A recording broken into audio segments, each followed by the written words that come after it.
No one can forget what happened on that fateful day, because life changed before and after that event. On that day, an unknown gate opened in the center of Jiancheng City. First, some unknown red ball appeared, with a frightening red energy emanating from it in all directions.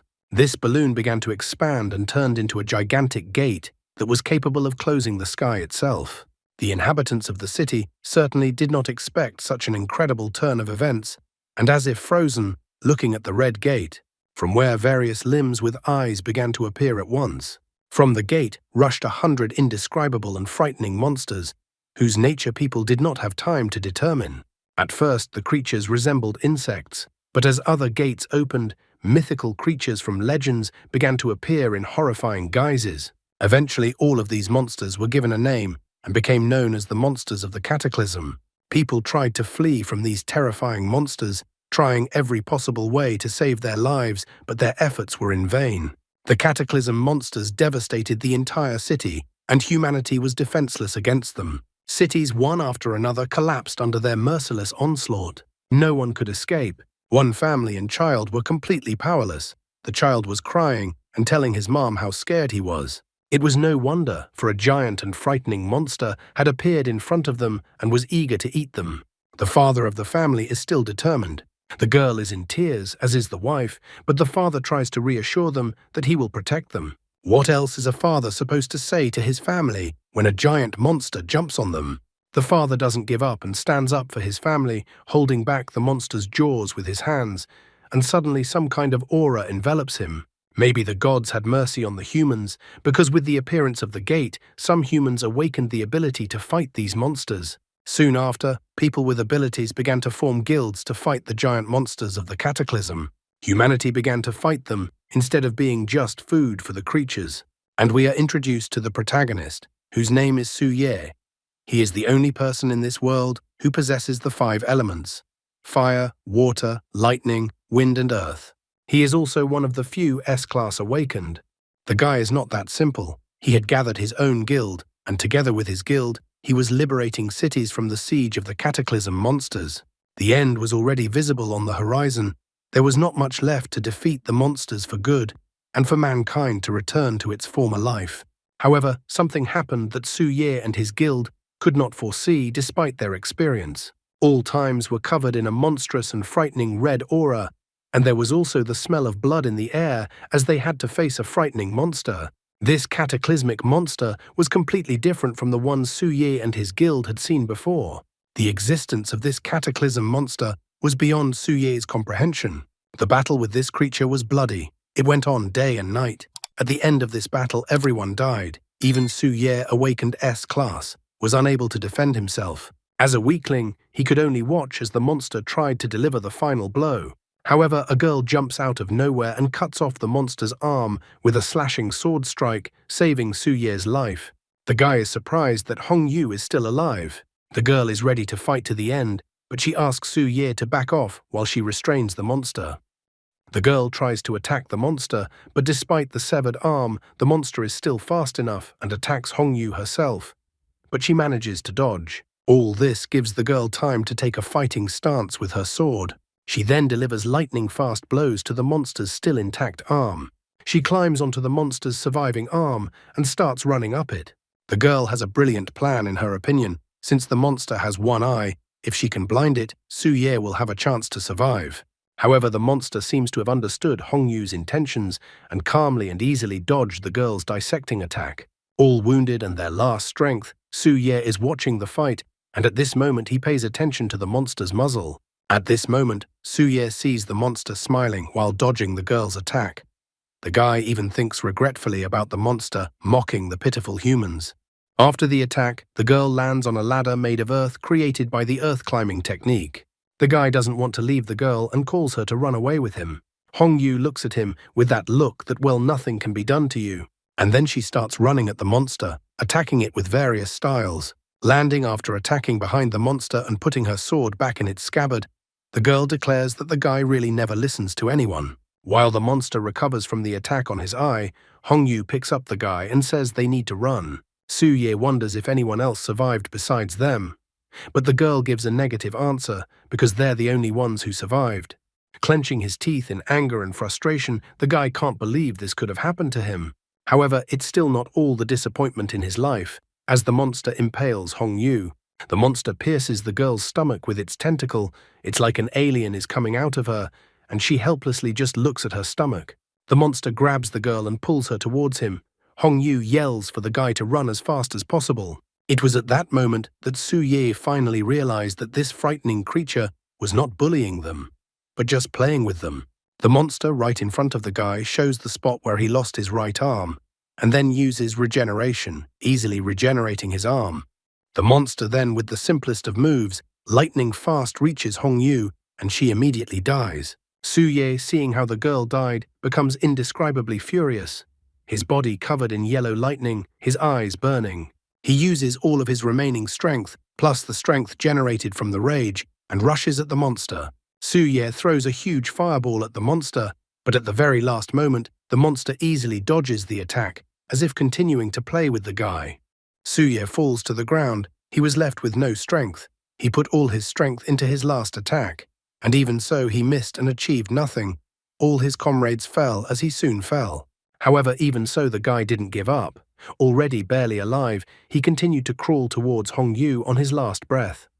All he could think about was that if rebirth existed, he swore that he would do anything to end this disaster once and for all, as well as be with Hong Yu. That was his last thought as the monster got tired of toying with him and just crushed the guy with his foot. Suddenly, the guy hears his name repeated several times. He opens his eyes. They are wet because tears of frustration and imminent end keep pouring from his eyes. The person who called out his name was his friend. He was even happy that the guy finally woke up, because he was already worried if something had happened to Su Ye. Su Ye was very surprised to see the guy. He even froze in place. But the red-haired guy grabs Su Ye's hand and says that they need to get away from this place since people are dying outside. The guy, of course, follows his classmate, but still doesn't understand what could be causing people to die.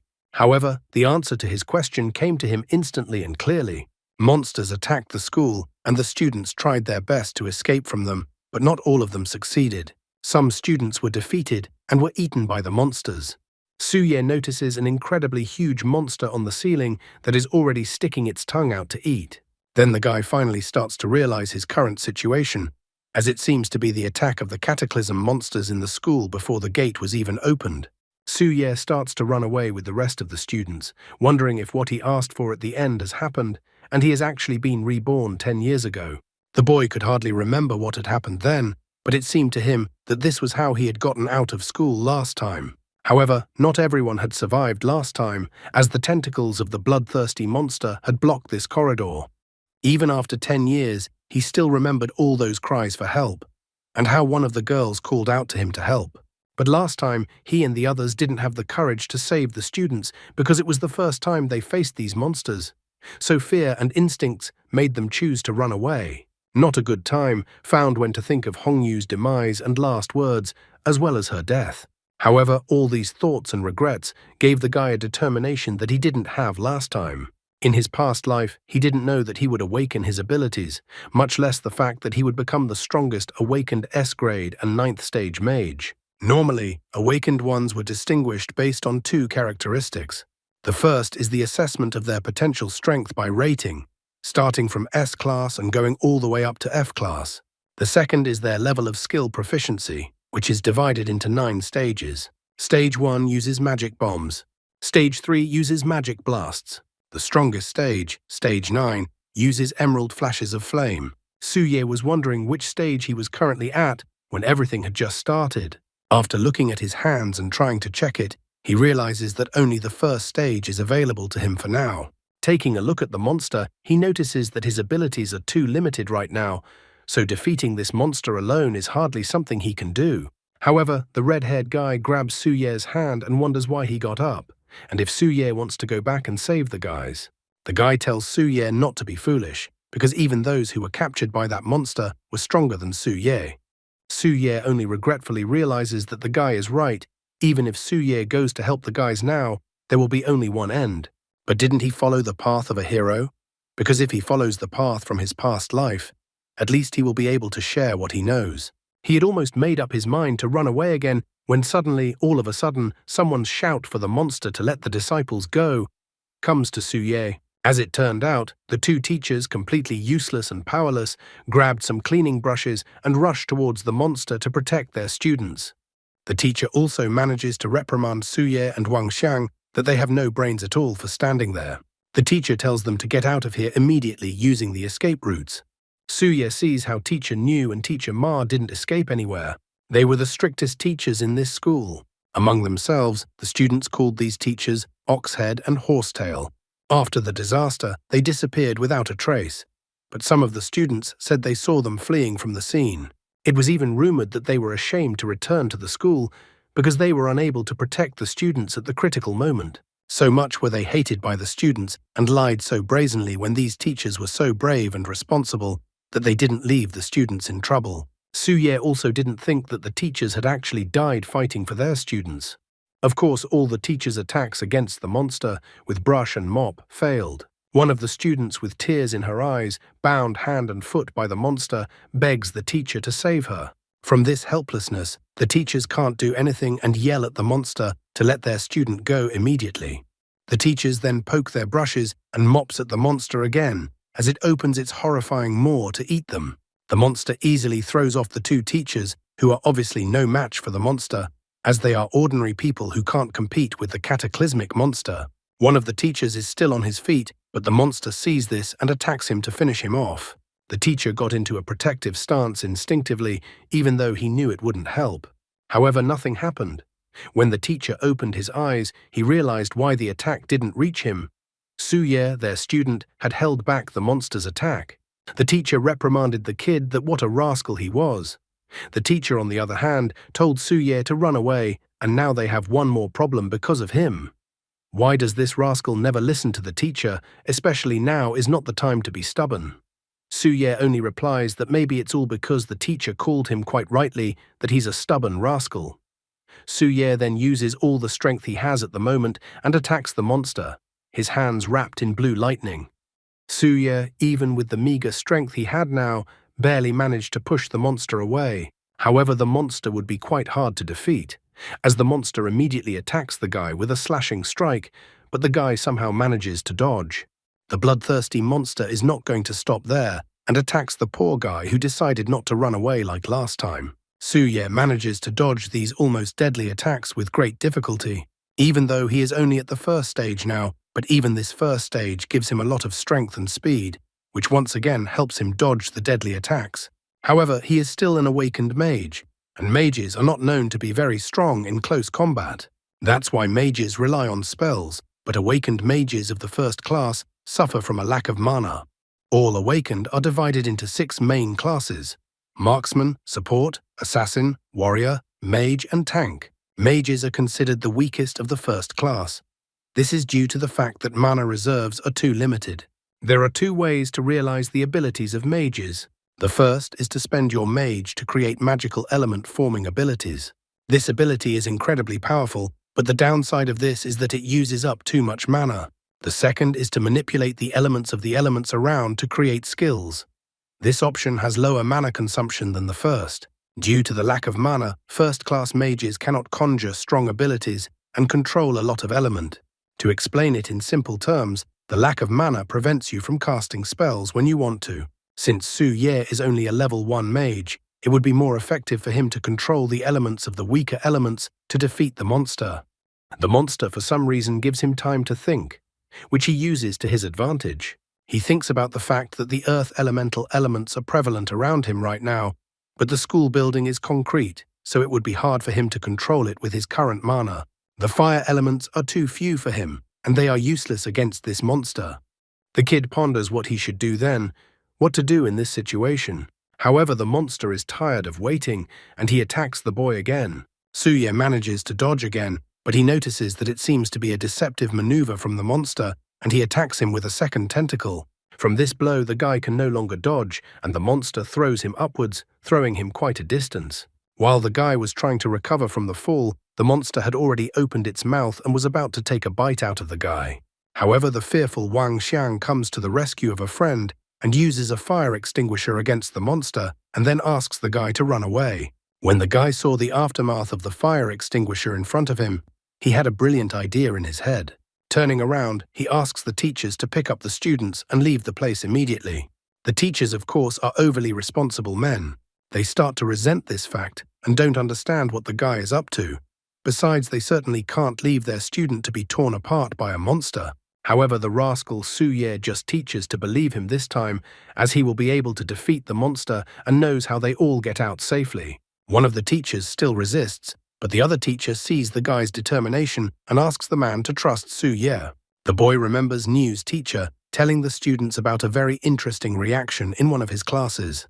He didn't remember the details, but the teacher said something about a mixture of homogeneous powder and air. The monster doesn't want to let them get away and attacks the annoying guy again. However, the guy isn't so easy to stop anymore.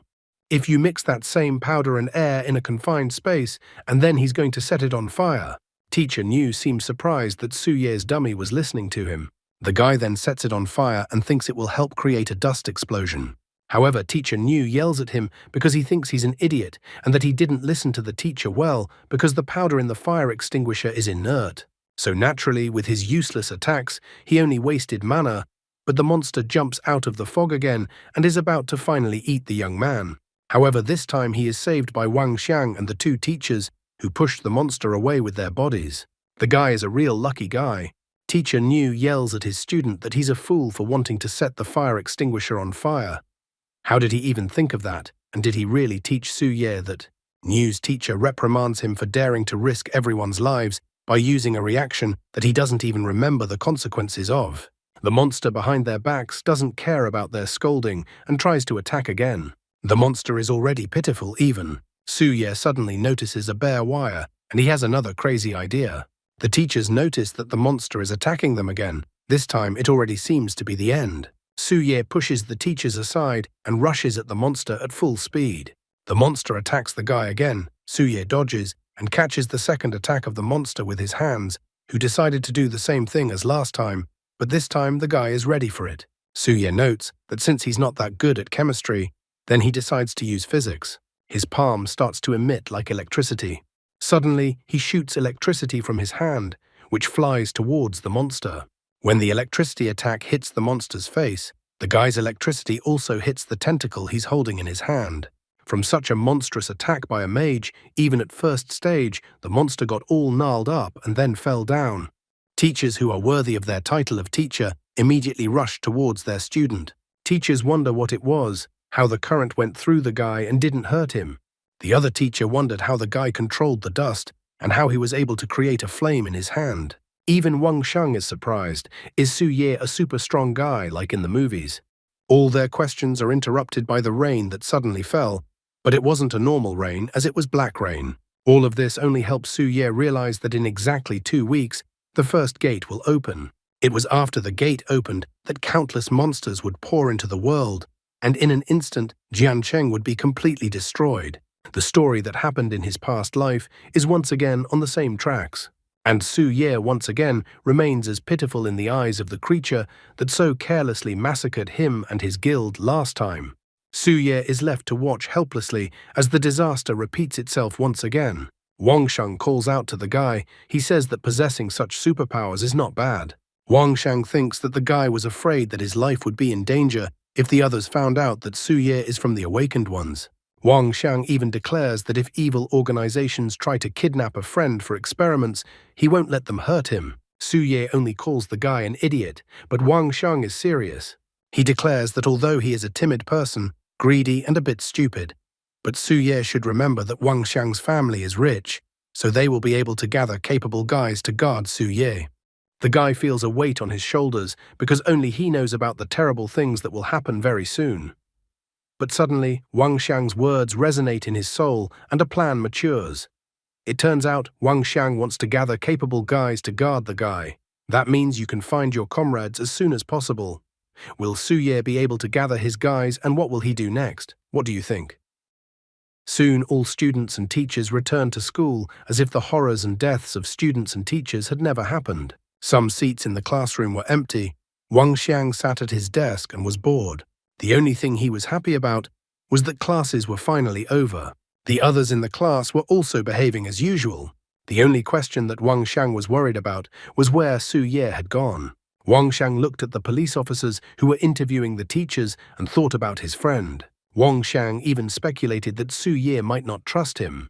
He even speculated that Su Ye thought that he would report him to the government. But here, his musings were interrupted when a message was sent to his phone. When he was just starting to think badly of his friend, Wang Xiang received a message from Su Ye.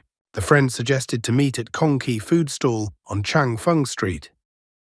After arriving, Wang Xiang looked at the establishment's signboard again to make sure he had arrived at the right place. He froze in place. From behind him, his friend called out to him, much to Wang Xiang's surprise. In the Kongqi, it was business as usual. Customers were having fun, looking at the beautiful waitress and telling stories. Su Ye, on the other hand, did not hesitate to get to the point. Wang Xiang was surprised that Su Ye wanted to start an organization and asked Wang Xiang for help. Su Ye only confirmed these words. Wang Xiang was the son of Wang Defa, a real estate tycoon in Jiancheng.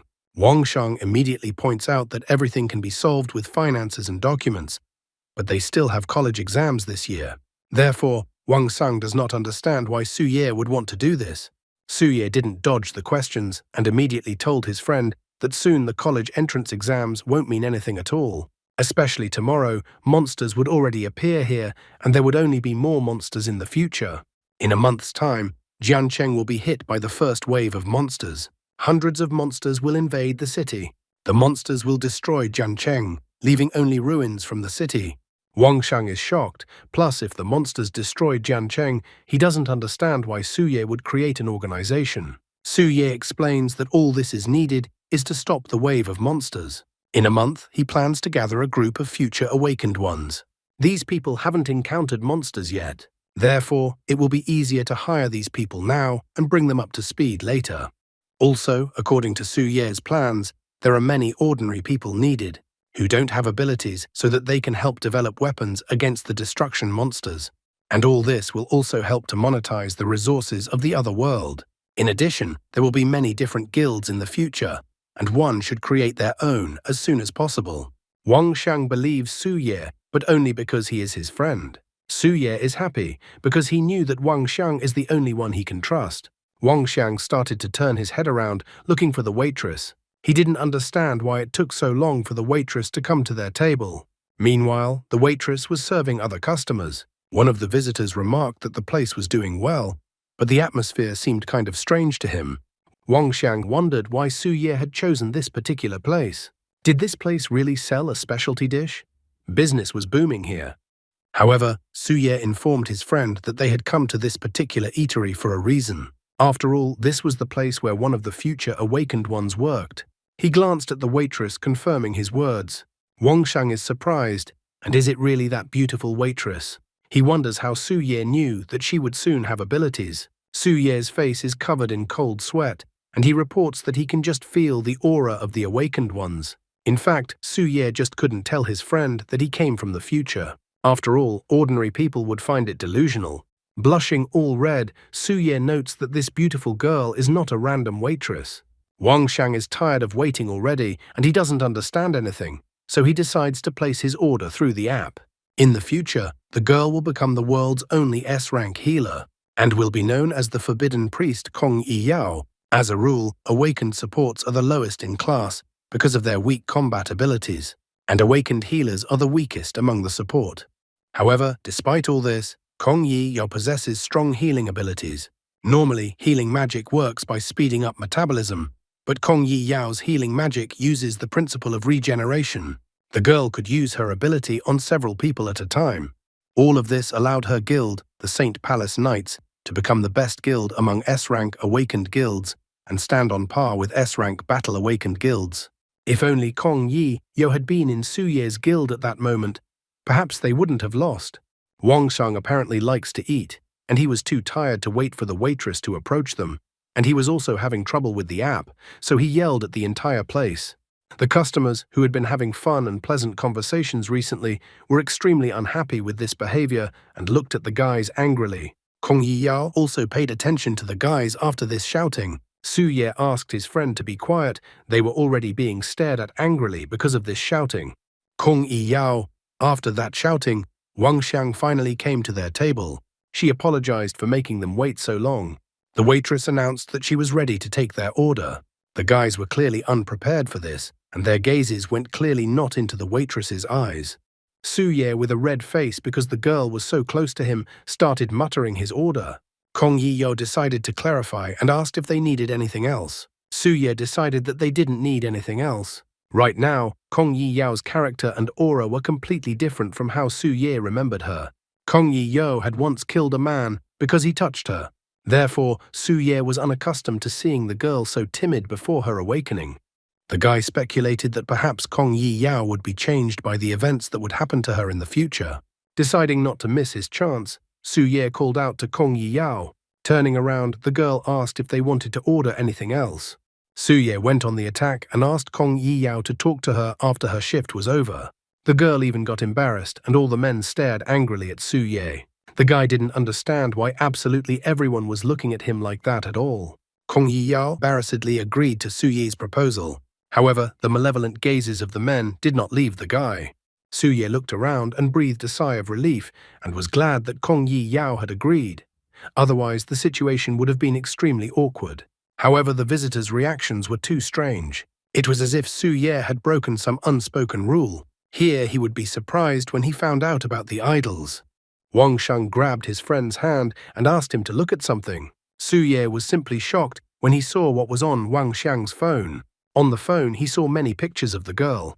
An anonymous user had posted a photo of the girl. He informed everyone that he had quietly registered on the site and secretly took pictures of the beauty and went unnoticed. Su Ye was surprised by the fact how many photos of Kong Yi had been posted on this forum. The guy's head is on, and he immediately realizes that this is most likely the work of the guys who recently threw evil glances at him. All the men kept their eyes on the girl. Su Ye absolutely could not understand them and their behavior. Su Ye even thought that perhaps Kong Yi's character had changed because of all these guys. If it was all because of that, then the first thing the guy would want to do was to accept her into the team before the girl's character changed. Except from the looks of it, the girl has already changed a lot. I wonder if she will break Su Ye's arm or phone when she finishes her shift and meets up with Su Ye. After that, the guys went to another cafe where they waited for the girl and drank coffee. Wang Xiang even became a little indignant that maybe Su Ye had given the girl the wrong address.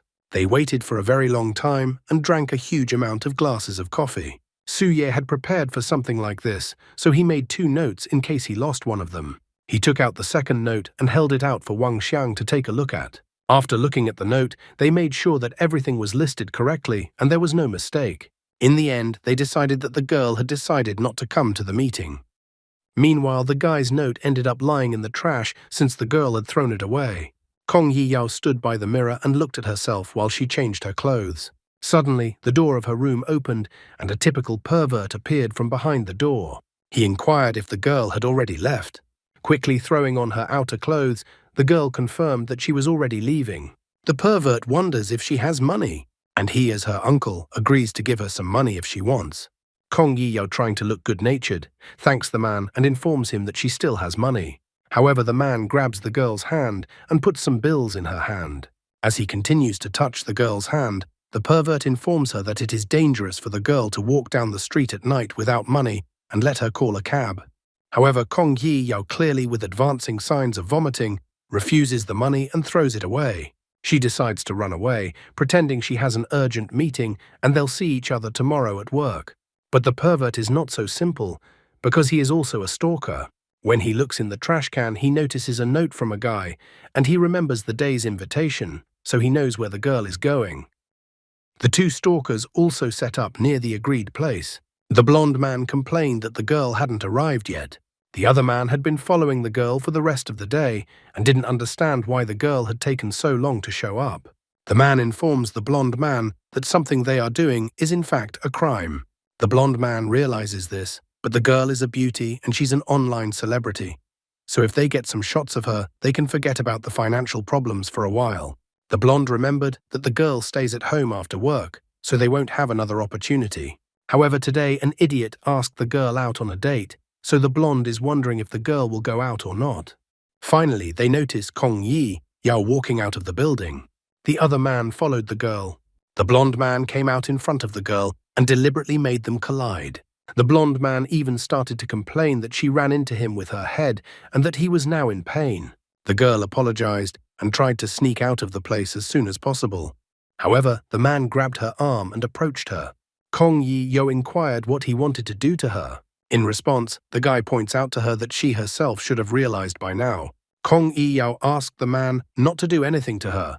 The blonde man went to the girl, trying to kiss her. He didn't even understand why the girl was stubborn. Kong Yi-yo is not a timid girl, so she quickly cooled the blonde man's ardor with a knee strike between the man's legs. While the man was kissing the pavement with his head and squirming in pain, the girl ran away from this pervert. The blonde is also a tough nut, so despite the pain, he ordered his sidekick to catch the girl instead of standing still. The brunette understood everything and immediately jumped over the blonde and rushed after the girl. As a result of his jumps, the brunette managed to grab the girl's leg. Kong Yi-yo was unable to keep her balance and fell down. But the girl didn't give up, and with a powerful kick to the man's face, managed to free herself. She desperately fought for her life and tried to escape. The brunette's attempt to grab the girl didn't go in vain, and it gave the blonde man time to move away from the pain and stand up. He managed to grab the girl by the hair. The blonde even started to hypocritically resent the girl hitting him, and he was in a lot of pain now. The blonde man got down to business, and his sidekick started filming in the meantime.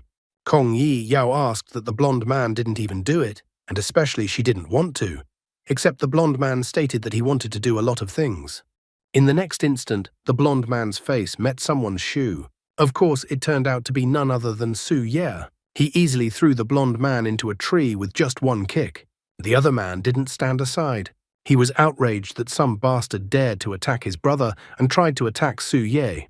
Wang Shang didn't stand still and decided to intervene as well, so with one slap, he sent the brunette flying.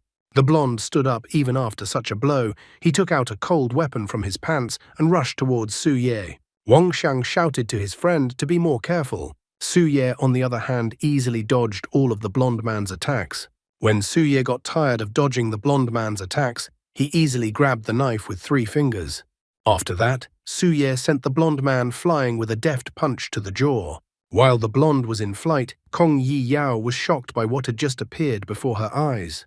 The blonde lying on the ground could not hold back his tears as he realized his defeat and pain. Su-ye placed his foot on the blonde man's head and wondered what the man would do now. The blonde man whined pitifully that he wouldn't do anything. He agreed to delete the photos and said that when Wang Shang and Su-ye let them go, they would never see them again. Su-ye was surprised to hear about the photos. The blonde man, still continuing to cry, begged to be let go. He claimed they could give up their phones if they weren't believed. Su-ye grabbed the blonde by the scruff of his neck and politely asked why the men were taking pictures of the girl. The blonde man had a bit of audacity left and told Su-ye to see for himself. However, after Su-ye hit the asphalt with his fist and it crumbled, then the blonde man immediately changed his rhetoric. The blonde man admitted that he just wanted to make some money by posting this photo in the wolf community. Wang Shang was also interested when he heard about a certain wolf community. At that time, another man handed Wang Shang his phone and informed about the online wolf community. The other man said that most of the content there was photos taken secretly. If a wolf posts secretly taken photos in the community, other users have to pay to see them. Blondie confirms these words. He complains that they just wanted to make some money. They didn't want to hurt the girl at all. Yeah, we saw those poor and unfortunate ones a couple frames ago.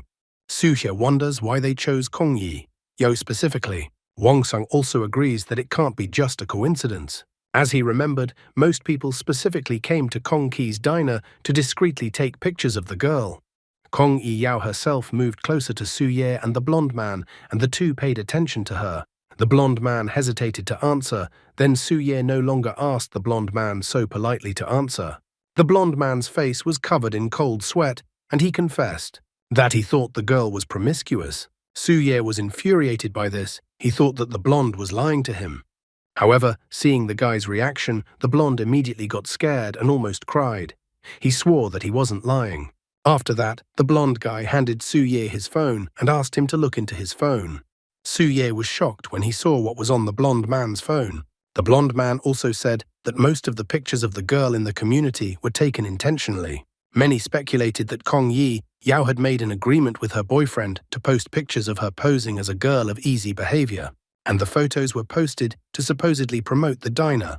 It turns out that Kong Yi Yao allegedly created a post in the community. She revealed that her uncle opened the Kong Ki diner. Recently, the diner had been doing poorly, and so she requested that men come to the establishment and support her by playing a fun game. The girl allegedly said that they should visit the diner, take a picture of it, and post it in the community. She should choose the 3 people with the best photos who would score 5 stars, and she would give them a secret prize. The rules of the game were these. Rule 1. Don't try to talk to her as she must live a normal life. Rule 2. Don't let her recognize that the men were from the wolf community. After all, if she figures it out, the man is out of the game. And Rule 3. Don't touch the girl. People in the comments were excited about this kind of game. Blonde continued that the girl posted the address of the diner and invited everyone to play this game with her. If you leave a photo in the comments and get 5 stars, she will randomly pick 2 people. Initially, the blonde had made a mistake, and in fact he later remembered that 3 people would be chosen. Su Ye got tired of hearing such things and slammed the guy's face against the pavement. Su Ye wondered the girl's opinion whether he should let them go or not. Wang Shang is against such an idea. He is unwilling to let the men go because they are criminals. Su Ye then calls Wang Shang over to him and whispers to him that in such a situation, it is better for them to keep quiet. After swallowing her pride and hearing all these disgusting things, the girl made her choice. Su Ye had to let the men go. He even stated that if he saw them again, he would send them to jail. After that, the girl approached Su Ye and decided to ask him if she really looked like a girl of easy behavior. Su Ye was surprised that out of everything she heard, the girl latched onto these very words. She was shaking, and based on all this, she thought that Su Ye had the same opinion of her. Su Ye tried to justify himself and that he didn't think so at all. However, the girl found this hard to believe, so she walked towards home frustrated. Su Ye realized that he couldn't just stop and change the girl's mind, and it was unlikely that she would believe his words. Suddenly, a powerful wind sounded behind the girl. A gust of wind blew directly toward the fugitives who had been let go earlier. In an instant, the men were back with the help of the wind back to them. The blonde man even thought that it was a heavenly punishment. After that, the men fell right in front of the girl, who was in complete shock. From such a blow against the pavement, the men lost consciousness, which was not surprising. The girl abruptly turned around to look at what had happened. There was still a small paw of wind in Su Ye's hands. He immediately apologized to the girl for misbehaving, and Su Ye has an important conversation with his girl that had to be postponed because of the showdown. Finally, after 3 chapters, the author went back to the original story. Kong Yi Yao was still in a state of shock. Did the guy in front of her really cause this hurricane? She couldn't believe that a normal wind would have blown this strong. Stepping on the blonde guy with his foot, Wang Shang declares with full confidence that his friend used magic. Wang Shang declares to the girl that he sees talent in her and invites her to join them, and then they will teach her more than just such skills. Su Ye immediately takes his friend aside and notes that he sounds like some kind of con artist. Su Ye turns to the girl and informs her with a smile that it was a joke. He asks the girl not to think about those words. Kong Yi Yao was a little upset after saying this because the invitation to work was also a joke. Su Ye noticed this change in the girl and emotionally grabbed her shoulders and tried to convince her that it was not a joke. He also asked the girl to join them. Thus, Su Ye found himself too close to Kong Yi Yao, and the girl's face turned red. After being so close to the girl, Su Ye panicked and let the girl go. He apologized to the girl for grabbing her and that he was just worried. Kong Yi Yao smiled for the first time all evening. The girl was amused by the boy's embarrassment. These words made the guy's face turn even more red. After that, they even laughed heartily. Suddenly, the girl grabbed her phone and announced that she was late for a meeting. Su Ye offers to walk the girl to the place since it's already late, or else she might meet bad guys again on the way. The girl agrees to the gesture. Wang Xiang decides to stay and wait for the police to arrive. After that, the guy went to see the girl off. Their walk was as awkward as possible, and Su Ye tried to think of ways to defuse the situation. Suddenly, the girl wanted to say something. Su Ye was even surprised that the girl spoke first. Turning to face the guy, Kong Yi Yao asks him how much she can earn per month. Su Ye immediately admits that he hasn't thought about these questions yet, so he asks the girl how much she would like to earn. A little embarrassed, Kong Yi Yao tries to find out if she can get 50,000. Suye is just shocked when he hears about 50,000. Anyone would be shocked here. 50,000 yuan is not a small amount of money. The girl, seeing Suye's reaction, immediately became embarrassed. Kong Yi-yo apologizes. She realizes that after dropping out of school and with the experience of a waitress, asking for a salary of 50,000 is too brazen. Suye wonders why a girl would want such a large sum of money. Kong Yi-yo confesses that when she was in high school, her parents had an accident. Her mom died in the accident, and her father was left disabled after the accident. After that, he understandably lost his job, but he has organ injuries and needs expensive treatment. Suye felt sorry for the girl. Because of all these problems, the girl had to quit her studies. Suye even apologizes to the girl for bringing it up and reminding her of what happened. Suddenly, Kong Yi-yo turned around and lit up Suye with the purest and most sincere smile. She also informed him that it is all in the past. Suye is too sorry, so he tells the girl that he will think about her salary. Suye himself apologizes to his friend in his heart because he is their wallet and he will have to splurge. Suye once again asks for the girl to work with them. Kong Yi-yo even blushed and apologized because she is asking for such a high salary and she doesn't even know what duties she will be doing yet. She thinks that she is very difficult to work with. Suye assures the girl that it's not a problem at all. Suye realizes that this is not a problem only because he has a future world's strongest healer in front of him, whom everyone will serve and shower her with gold. While Suye and Kong Yi-yo continued their walk, a message arrived on Suye's phone. Wang Shang had gotten hold of the link to the community and decided that they should take a look to see if there was anything useful there. He also sent Suye the link. The guy thought about it and it really interested the girl, and she asked him what was wrong. Suye immediately confesses that Wang Zhang sent him the link to the community. Suye decided to see what's there, of course to find some leads on the culprit. Suye asks the girl if she has seen the guys she met earlier before. Kong Yi-yo saw them for the first time. After that, the guy clicked on the link. Suye was greatly surprised that there were a huge number of pictures of the girl in the community. Suye decided to ask the girl in case she would recognize something from it. He wondered where the photos were taken. Kong Yi-yo immediately recognized the place. After all, it was her room. She was too surprised by this turn. She's not like us readers who guessed everything back when the blonde guy showed the community on his phone and what it said. The photos had the same background everywhere, so it's definitely the girl's room. Suye suspects it's someone he knows since it was taken in the bedroom. He immediately asks the girl if her family rents out the apartment. Kong Yi-yo confesses that they don't rent out the apartment because she herself doesn't live in her own house, but in her uncle's house. Finally, after saying that, Suye starts to realize what's going on. He wonders how this happened. Kong Yi-yo then tells him that because of her work, she rarely visits home. She has been spending a lot of time at her uncle's house. The guy continues to press the girl with questions and wonders who her uncle is. It seems that the girl herself has started to realize everything. Suddenly, as if out of nowhere, a rat ran out. The girl was so frightened by it that Suye even wondered what happened. Kong Ji notes that she saw the rat run through. Even the guy was surprised that there was more than one rat. A lot of rats came out of nowhere, scared of something or someone. At the same instant, a man came up behind them. It was the girl's uncle. The pervert was suddenly surprised that some guy was questioning his good relationship. The man became indignant as to why the girl was standing next to some guy, and did she really not want to go home?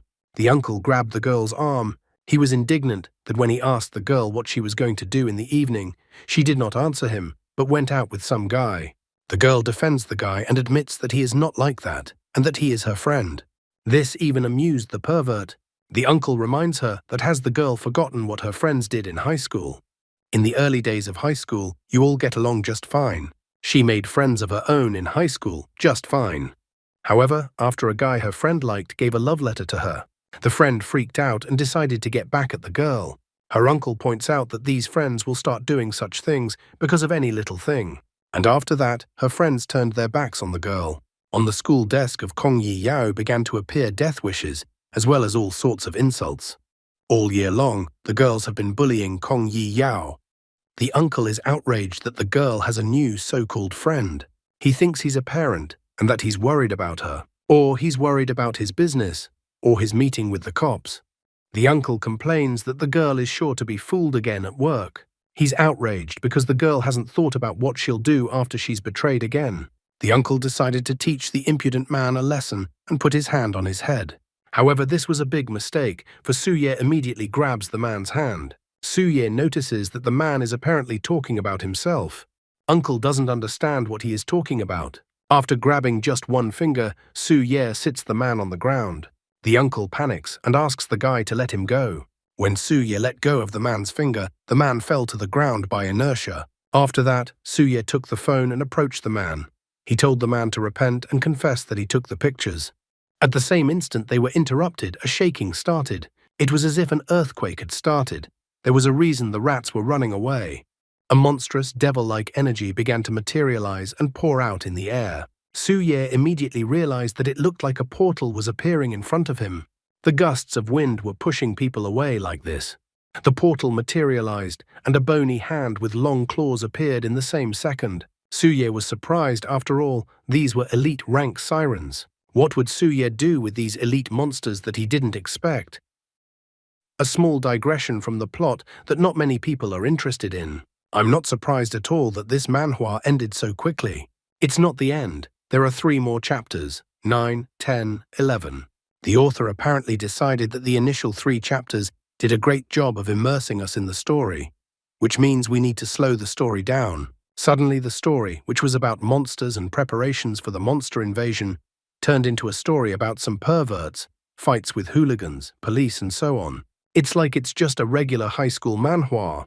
3 chapters about monsters, then 5 chapters about perverts, diluting it a bit with a few frames about monsters and powers, and kind of saying that this isn't a story about perverts after all. The author has really poorly thought out the manhwa in this regard. I'm willing to watch or read any slow-paced and gradually swirling story, but here it's as if the genre has been switched. What did you guys think of this manhwa? Share your opinion, especially if you've read it in full. And that's all for today. Thank you very much for watching the video. If you would like to see a sequel, please like, subscribe to the channel, and leave your wishes in the comments. You can also subscribe to Telegram to know about new videos. Bye everybody.